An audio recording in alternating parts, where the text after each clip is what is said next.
Meus queridos irmãos, sejam todos bem-vindos ao canal Meditando nas Escrituras e continuando dentro da sequência de estudos baseados na doutrina da segunda vinda de Jesus Cristo.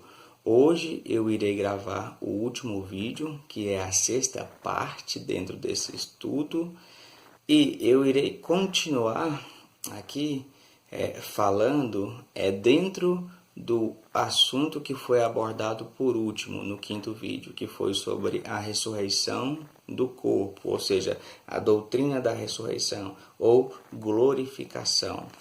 Nós lemos em 1 Tessalonicenses, capítulo 4, os versículos 16 e 17. No versículo 16 diz que os que morreram em Cristo ressuscitarão primeiro. Então, eu quero ler 1 Tessalonicenses 4, a partir do versículo 13 ao 16, e depois irei ler 1 Tessalonicenses 4, versículos 17 e 18, para a gente continuar. 1 Tessalonicenses capítulo 4, versículos de número 13 ao 16. Irmãos, não queremos que vocês sejam ignorantes quanto aos que dormem, para que não se entristeçam como os outros que não têm esperança. Se cremos que Jesus morreu e ressurgiu, cremos também que Deus trará, mediante Jesus e com ele, aqueles que nele dormiram.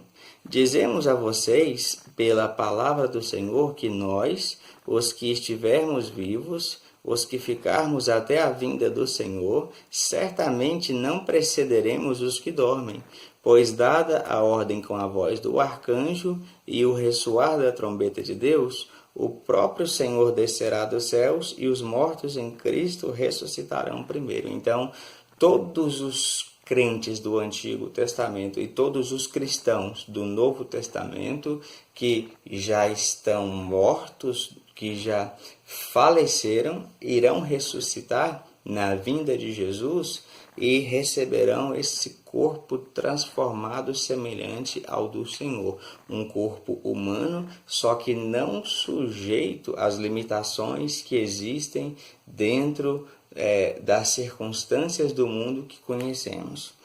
Agora, 1 Tessalonicenses 4, versículos 17 e 18. Depois nós, os que estivermos vivos, seremos arrebatados com eles nas nuvens, para o encontro com o Senhor nos ares, e assim estaremos com o Senhor para sempre. Consolem-se uns aos outros com essas palavras. Então, meus irmãos, hoje nós fazemos parte do segundo grupo, porque estamos vivos.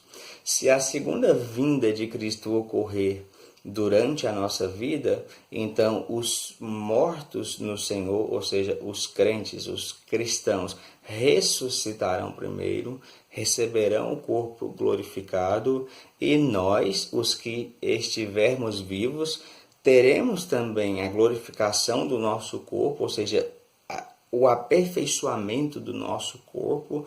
Essa natureza pecaminosa e caída que existe em nós será extirpada, e então nós iremos juntamente com eles ao encontro do Senhor Jesus nos ares, o que é chamado aqui de arrebatamento, que é esse encontro com o Senhor nos ares.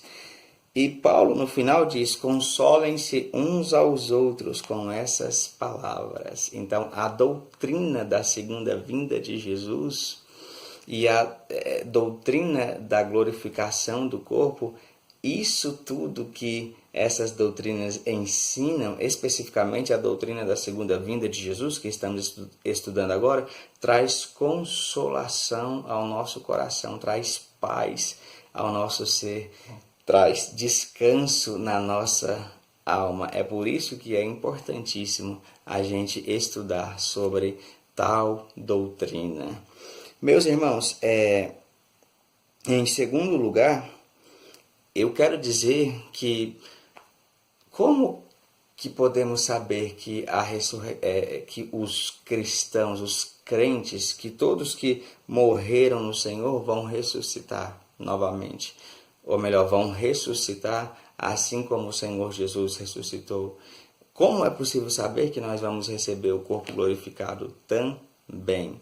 Meus irmãos, a ressurreição de Cristo garante a de seus seguidores. Está aqui no texto que nós acabamos de ler.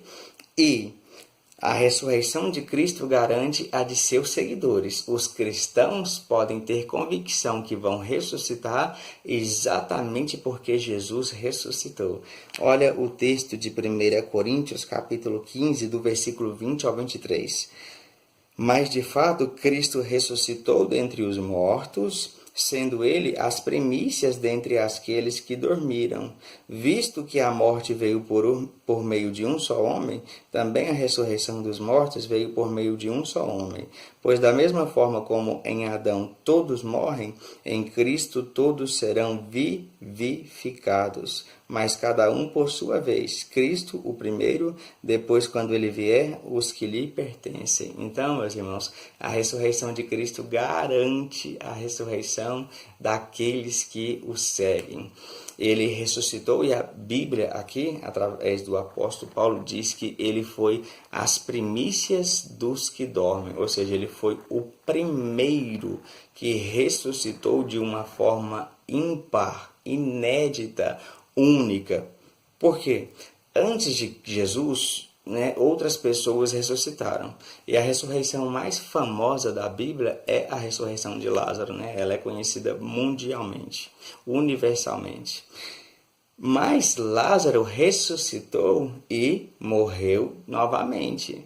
Assim como aconteceu com todos os outros que ressuscitaram no Antigo e no Novo Testamento. Jesus, ele é o primeiro a morrer e ressuscitar para nunca mais voltar a morrer. Por isso que a Bíblia aqui chama ele de primícias dos que dormem. A morte não tem mais domínio sobre a vida de Jesus, ou seja, Jesus ele venceu a morte, ele destruiu a morte, ele matou a morte. Então, se isso aconteceu com Cristo, é a primeira ordem. Ele ressuscitou dos mortos e a morte nunca mais poderá matá-lo novamente. Assim acontecerá com os cristãos. Cristo é as primícias dos que dormem, mas depois vem a segunda ordem que está escrito aqui, porque a primeira é a ressurreição do Senhor Jesus. E a segunda diz aqui, mas cada um por sua vez, Cristo primeiro, depois quando ele vier, os que lhe pertencem. Quando o Senhor Jesus Cristo voltar do céu, os que lhe pertencem ressuscitarão. Ou seja, eles ressuscitarão para nunca mais voltarem a morrer. Ou melhor, para nunca mais voltar a morrer, Então, meus irmãos, a ressurreição de Cristo garante a de seus seguidores. A prova infalível, inquestionável, irrefutável de que o cristão irá ressuscitar é que o seu Senhor ressuscitou e venceu a morte. Meus irmãos, depois que o Senhor Jesus voltar, ele prometeu que onde ele estiver, nós estaremos também. E a verdade é que nós estaremos com o Senhor Jesus para sempre, meus irmãos, por toda a eternidade. E, só para complementar, o último inimigo, que será destruído será a morte. Está lá em 1 Coríntios 15, 26. A morte, ela reinará até a ressurreição. Depois disso, ela não terá mais domínio sobre os que pertencem ao Senhor. Meus irmãos, espero que vocês tenham aprendido com essa sequência de estudos baseados na doutrina da segunda vinda de Jesus. Sempre estejam lendo as Escrituras, porque vocês verão que a segunda vinda de Jesus, especificamente no Novo Testamento, recebe um lugar especial. É muito importante para a igreja. Meus irmãos, Deus vos abençoe. Até o próximo vídeo. Em nome de Jesus.